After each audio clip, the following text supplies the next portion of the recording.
My baby's born. Come over with a baby gift and see for yourself. Amelia's words are as insensitive as ever, making me furious. I bet she hasn't even slightly regretted stealing my fiancé. Feels like she's actually enjoying my reaction. As I stay silent, Amelia laughs and says, "What's with the silence? Are you jealous? Still hung up on William?" It's clear Amelia looks down on me, just wanting to feel superior. But too bad for her. I won't play into Amelia's hands. Yes, I'll come with my company president husband. I replied cheerfully on purpose. What? Seeing Amelia's dumbfounded expression, I can't help but smirk. I'm Abigail, turning 45 this year. Life hasn't always been smooth sailing for me. I had someone I loved deeply and dated for a long time. His name was William, a colleague at the same company. Initially, I had no romantic feelings for William. Why? Because he wasn't particularly handsome. In terms of looks, he was slightly below average, definitely not my type. But what brought us closer was a company drinking party. The company I worked for had these parties weekly. It was like being in an athletic club. And there was this one boss who became a handful when drunk.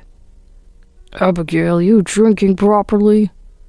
Normally, he's a decent guy, a calm, kind boss in his 50s. But when he's drunk, he gets overly involved with others, and he insists on people drinking heavily. Others find it hard to confront him, knowing it's just when he's drunk. "I am drinking, thank you," I reply calmly, but he's relentless. "Let me pour you some drink more." He attempts to pour me a full bottle of beer. I can't keep up with this pace. Struggling to find a way out, that's when William steps in. "Boss, you've had enough. I'll drink with you." William diverts the boss away from me. He saved me in that moment. I was truly grateful to William, and after the party ended, as I was about to head home alone, William approached me. "Are you okay? The boss is always like that when drunk, huh? Best to dodge him smoothly." William furrowed his brows, showing concern for me. "Thank you so much. I don't know what I would have done without you, William." I expressed my heartful gratitude to William. Being new at the company, I couldn't stand up to the boss. That's why William's kindness meant so much to me. Then, "Actually, I've been a little interested in you, Abigail. Would you go out with me?" William confessed. I was surprised and looked at William, whose face was slightly red. William was my savior, and since I didn't have a boyfriend at the time, I immediately said yes. "Absolutely, I'd love to date you." With my affirmative response, William's face lit up. "Thank you, I'll make you happy," he said, embracing me. I think that moment was the peak of my happiness. Unaware of what was to come, I was thinking about my future with William. 3 years into our relationship, William recently proposed. "I want you to marry me." "I want to marry you too, William." I quickly agreed. Then I made a request to William. "I want you to meet my best friend, just once. Her name is Amelia, and I promised I'd introduce her." Amelia has been my best friend since elementary school. She's incredibly cute and always popular with guys. Amelia knows how to use her eyes to get her way, a bit manipulative. In elementary school, we had regular cleaning duties to help the teacher clean out the classroom. Amelia was supposed to clean after school, but she didn't want to. "I'm feeling under the weather. Can you do it for me?" she'd ask the boys with teary eyes. Of course, they'd always agree. So Amelia hardly ever did her cleaning duty. Because of that, she was quite disliked by other girls. Whispers and avoidance were the norms. Back then, I was straightforward and played rough with the boys outside. Not caring about what others thought, I became friends with Amelia. Maybe it was because we were both outcasts in our class. Our bond continued, and we've been in touch ever since. Let's always stay close, okay? Yeah. We often laughed together saying that. I had made a promise with Amelia to introduce our partners to each other once we decided to marry, and "We're best friends forever, so let's marry people we both approve of," Amelia had said. I actually liked Amelia. She never came with the usual girl drama, which felt refreshing. I believed Amelia felt the same way, so I wanted to introduce William to her. When I explained the situation to William, he said, "Of course, that's fine. She's your best friend, right? I'd like to meet her." He said that with a smile. "Really? That's great. I'll contact Amelia right away." At that moment, I was just happy to fulfill my promise with Amelia. I had no idea such an outcome would unfold. Then, on the promised day, William and I waited for Amelia at the cafe we had agreed to meet at. Right on time, Amelia arrived. Sorry to keep you waiting. Is this the William Abigail's been talking about? Amelia, styled elegantly with her hair perfectly curled, immediately asked us. Her eyes were sparkling for some reason. Yes, this is him, my fiancé. Isn't he wonderful? I introduced William with a smile. William also smiled at Amelia. Nice to meet you. I'm William. William greeted Amelia in a friendly tone. Then Amelia laughed and replied, I'm Amelia. I'm so happy Abigail's fiancé is such a wonderful person. As her best friend, it truly makes me happy. Amelia said, blushing slightly. She then congratulated us on our engagement. Abigail's so lucky to be marrying such a wonderful man. I'm really envious. Amelia spoke to me with a smile. I was delighted by her words. Then William, looking puzzled. Don't you have a boyfriend, Amelia? He asked. Indeed, Amelia was attractive. Most people in her situation would already be married with kids. But Amelia smiled sadly. I've never had much luck with men. Her demeanor evoked a protective instinct. Most men would react to this. Amelia's so cute, I'm sure she'll find a wonderful fiancé soon. I encouraged her. Then William spoke up. If it were me, I'd definitely cherish someone as cute as you, Amelia. It's just been bad luck so far, that's all. Amelia smiled happily at that. Thank you both. I hope I find a fiancé like William someday. And that's what she said. Our enjoyable conversation continued for a while before we parted ways. As we were leaving, Amelia said to William, William, can I have your contact info? I might even share some of Abigail's secrets in exchange. She said it with a mischievous grin. Come on, Amelia, don't say weird things to William. I half-jokingly warned her. Then Amelia started laughing amusingly. Just kidding. I just want it for wedding planning. I want to be active as the bride's best friend, you know. Amelia winked at me. Amelia. I was genuinely touched that Amelia was thinking about the wedding. And so, William and Amelia exchanged contact info. All right, I'll be in touch. Amelia left with a smile after she was completely out of sight. Amelia seems like a nice girl. William muttered softly, looking in the direction that Amelia had gone. Yeah, I responded casually. Little did I know this was the beginning of a tragedy. Sometime later. William's replies to my messages have been slow lately. I complained to myself, staring at my phone. It was Sunday, and I had planned to go shopping alone, so I had taken a 30-minute bus ride to get here. I really wanted to go out with William, but unfortunately he had declined. Sorry, I've got work today. Need to go in on my day off. That was the message I got from William the day before yesterday. Recently, it's been hard to get in touch with William, and he's been using work as an excuse to turn down dates. I had already switched jobs a year ago, but I knew the busy periods of my old company well. This wasn't supposed to be a busy time. And I still talk to my former colleagues often. No one's mentioned William being exceptionally busy. I wish I could see William. Muttering to myself, my eyes wandered to a nearby cafe's terrace. What? I couldn't believe what I was seeing. Why are William and Amelia together? There they were, sitting at the terrace, laughing together. It must be some mistake. I walked closer to them. Then I overheard a conversation I wish I hadn't.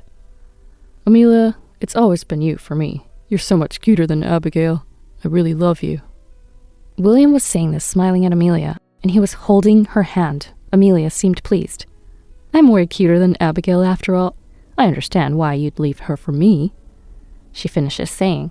I couldn't believe the conversation unfolding before me. They were supposed to be my dear fiancé and best friend. Yet here they were, bad-mouthing me and enjoying it. I couldn't help but confront them. William, Amelia, what is this about? I must have looked pale. They clearly hadn't expected me to be there. Abigail, what are you doing here? William looked flustered. Amelia, however, was calm and even smug, showing no sign of regret. Oops, busted, she said, laughing. I shivered at her attitude. I thought you were my best friend. We had been close since elementary school. I had trusted her. Tears welled up in my eyes, but Amelia just sneered at me. Amelia? I was stunned by the change in my friend. Then Amelia laughed and declared, Best friends? I'd never be friends with someone like you. You were just a backdrop for me. Besides, William's mine now. Amelia wrapped her arm around William's. I was infuriated by her behavior. But you were happy about my engagement to William, right? I appealed to Amelia desperately. Maybe I wanted to believe she still had some conscience left. But Amelia seemed completely unconcerned. Why would I genuinely be happy for your marriage? You got engaged before me, the cuter one. It's irritating, right? That's not... I felt my strength leave me and collapsed to my knees. William started to rush over, but Amelia stopped him and gloated. Anyway, William's fine now. Why don't you just crawl on the ground like the loser you are? Bye now. Amelia said this, dragging William away with her, leaving me alone and powerless. 3 years have passed since that awful incident. Initially, I was distraught after breaking off the engagement with William, but recently, I've started to regain my smile. Of course, at first, I cried a lot. I hadn't told anyone else about the engagement except Amelia. So I cried alone, unable to share it with anyone. I never got any deposit back from William and Amelia. Nothing was finalized since we had just gotten engaged. I didn't want anything to do with William and Amelia anymore, so I blocked their numbers, ensuring they couldn't contact me again. Life has been peaceful since then. Gradually, I've been healing from the heartbreak caused by William. The past 3 years, a lot has changed around me.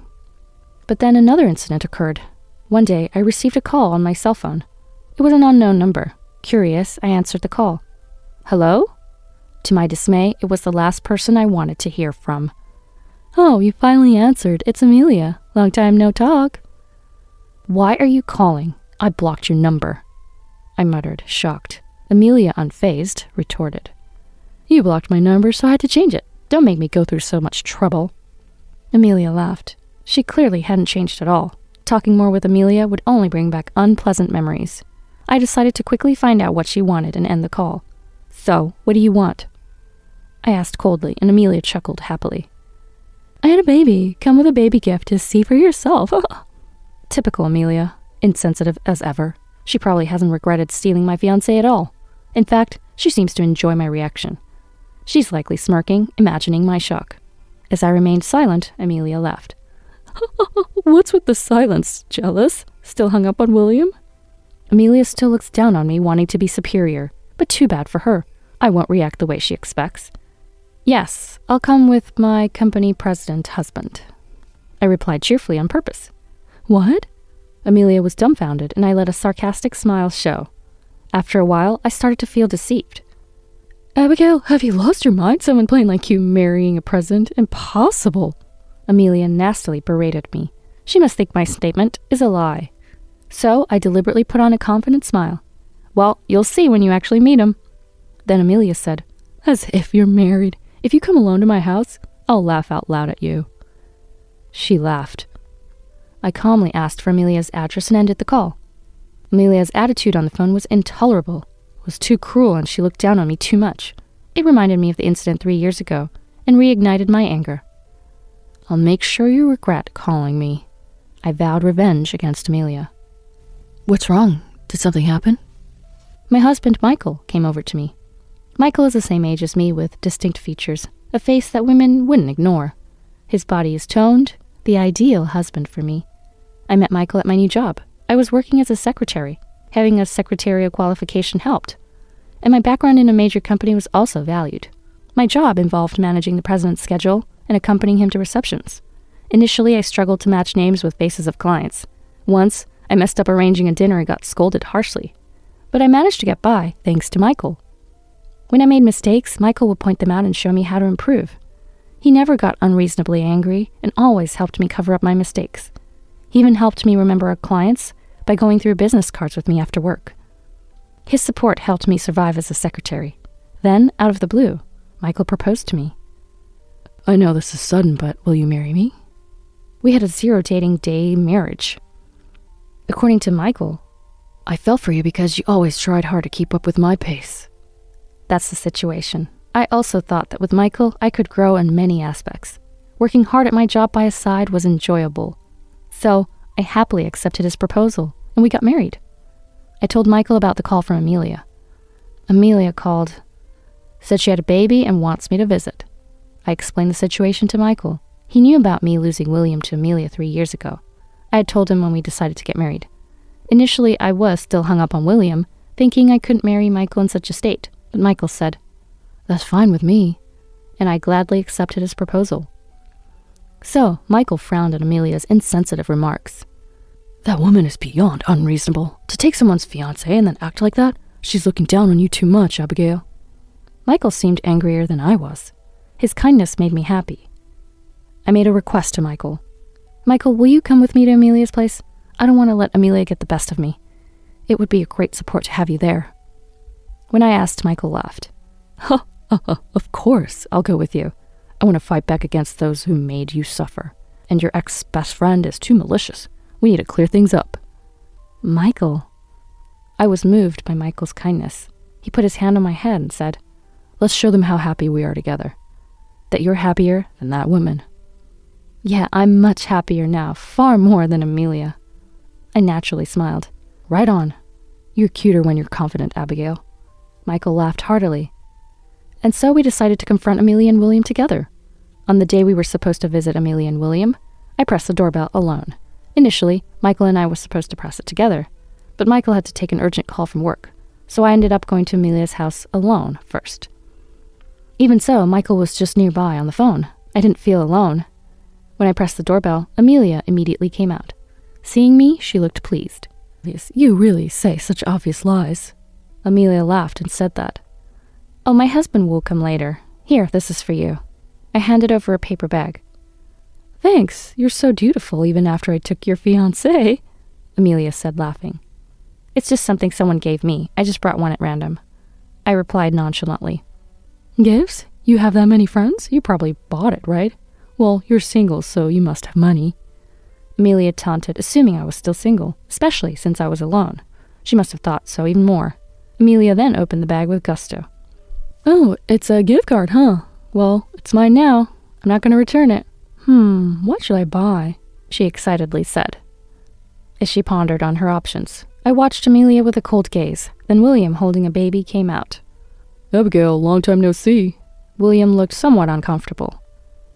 Congratulations on your new arrival, I greeted William. Oh, thanks. William thanked me without meeting my eyes. Amelia, seeing our exchange, smugly said, Are you still holding on to William? It's been 3 years. Stop clinging to my husband, will you? Amelia looked triumphant. No, that's not the case. I immediately denied it, but Amelia sneered. Sure, you don't need to pretend to be strong, you know, she said. Hey, Amelia, that's enough. William tried to intervene, but Amelia didn't stop. What's this about a president husband? Not even a president, let alone any man, would be interested in someone plain like you. Maybe an 80-year-old grandpa would as a caregiver. She laughed. Amelia clearly despised me. I asked something that had been on my mind. Why did you take William from me? He's not your type, right? Amelia and I had similar tastes. Amelia casually admitted. Well, he's not my type face-wise. Maybe it's the money. He's from a big company. Plus, taking someone's man is fun, especially from someone plain like you. She laughed. What do you mean? William was visibly shaken. No wonder. He must have thought Amelia loved him. She was good at giving misleading impressions. Ignoring William, I faced Amelia. Thank you for taking William. I ended up marrying a wonderful man, I said, smiling. It must have seemed like a brave front. Amelia's smile turned sarcastic. A self-made wedding, right? Isn't that embarrassing? Aren't you ashamed?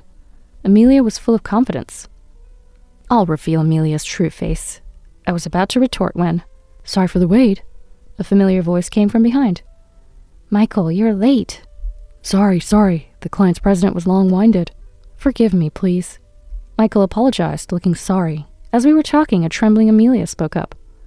Abigail, what's your relationship with this handsome man? She probably guessed the answer, but didn't want to believe it. She was visibly shaken. William looked at me and Michael, stunned. So I smiled and replied, This is my husband, Michael. Handsome, isn't he? What? Michael then stepped forward and introduced himself. Sorry I was late. I was on the phone with a client. I'm Michael, CEO of Michael Card Inc. Pleasure to meet you today. Michael handed out his business card to Amelia and William. Amelia and William began to get excited. Michael Card? The company that just went public. I heard they're expanding their trading card stores. I've seen this guy on a streaming site. Isn't he a famous person? Then, oh, you know about me? Our company's channel's quite a few subscribers. Several million now, I think. Michael answered with a smile. Huh? Amelia was severely shaken. Indeed, Michael was the CEO of Michael Card Inc. In recent years, he rapidly expanded his stores. Trading card transactions were doing well, not just for gaming, but also for collectors. Michael saw this opportunity early and expanded the business. He had always loved trading cards since childhood. He wanted to turn his passion into a profession and started his company. Running a company was not easy. That's why Michael had been work-focused since his youth. I heard he never had time for romance. As I thought about this, Amelia turned pale and muttered, No way, how is plain Abigail in the winner's circle? Being a president's wife is impossible. I sighed heavily. Amelia, I don't think there's a win or lose in marriage, you know. Half in disbelief, I said this, but Amelia became almost hysterical. What? Just because you married a president? Why do you think I married William? Because he has money and I could make you miserable. I wouldn't choose someone mediocre like him otherwise. Amelia laughed. Amelia. William turned pale. It was a truth better unknown. Then Amelia began to hit on Michael. I want to marry someone like Michael. You'd prefer a beauty like me over Abigail, right? Why don't you switch to me now? Amelia. William in a burst scolded Amelia. She laughed. It's fine, right? William, you could just get back with Abigail and everything will be back to normal. She was unapologetic. Amelia's ridiculous self-justification is just absurd. Michael said, laughing, I fell for Abigail's face and personality. A character blemish like yours? Absolutely not. What? Why not? Amelia fumed, not understanding. William was perplexed, and this was getting nowhere. I spoke up. Amelia, you just had a child. You should focus on being happy with William and your baby. Even then. What? That child isn't William's? Amelia blurted out. William's eyes widened. What do you mean? If it's not your child, then whose is it? I was stunned and asked Amelia, realizing her slip-up. Well, She stuttered. William holding the baby. What's going on? He confronted her. An argument erupted between Amelia and William. It was pointless to stay. Michael, let's go home. I suggested to Michael. Eventually, I heard that William and Amelia got divorced. A former colleague mentioned it in passing. Their divorce was tumultuous. The child Amelia had wasn't William's. After that showdown, they got tested and it was confirmed. William's confrontation led to the discovery of Amelia's infidelity. William was never Amelia's type, just a marriage for money. From the moment she took William from me, she lost interest in him. After marrying William, Amelia indulged in affairs. Until now, William hadn't found out, but this incident led him to hire a detective, uncovering her past actions. The divorce was inevitable. Amelia, who had been a housewife, spent lavishly on beauty and fashion, leaving her without savings. She resisted the divorce but had to back down when offered a higher settlement. Amelia was then demanded to pay a settlement by William. The amount was standard, but for an unemployed Amelia, it was a heavy burden. The child was taken to be raised by Amelia's parents. It's Amelia's fault, not the child's. I truly hope the child grows up strong. Amelia's affair partner apparently doesn't have money and is likely to leave her after this incident. It seems Amelia was only financially supporting her handsome lover. There was no love from him towards her. Although Amelia is certainly beautiful, she's now in her 40s. To secure a good future, she needs to polish not just her appearance, but her character, too. However, Amelia seems unaware of this. She still thinks she's as popular as ever. So, Amelia will probably continue to spiral downwards on her own. The future of an unemployed, indebted woman is predictable. I can't help but feel it's deserved. William, meanwhile, appears to be in a shell-shocked state. The child he thought was his is not. The pain must be unimaginable. But it was William who chose Amelia. He has to take responsibility for his choices. Post-divorce, William's condition seems pretty bad. He's so shocked he can't focus on work, and his continued employment is in jeopardy. If he gets fired from the major company, his future looks unstable. I hope he reflects on his past mistakes. Since then, Michael and I have been working hard together. Today is the opening day of our new store. It's our first store, and we're both particularly invested in it. Michael seems proud. We've been supporting each other throughout our lives. When Michael as a CEO has tough times, I do my best to encourage him. When I face problems in my secretarial work, Michael stays up late to find solutions. With William, I was always the one being protected. I got too comfortable with that, but now it's different. I want to work hard to support Michael. I approached Michael. Michael, a client's president has come to celebrate with us. Got it. I'll be right there. Our relationship won't change. We'll continue to support and rely on each other. That's who we are as a couple.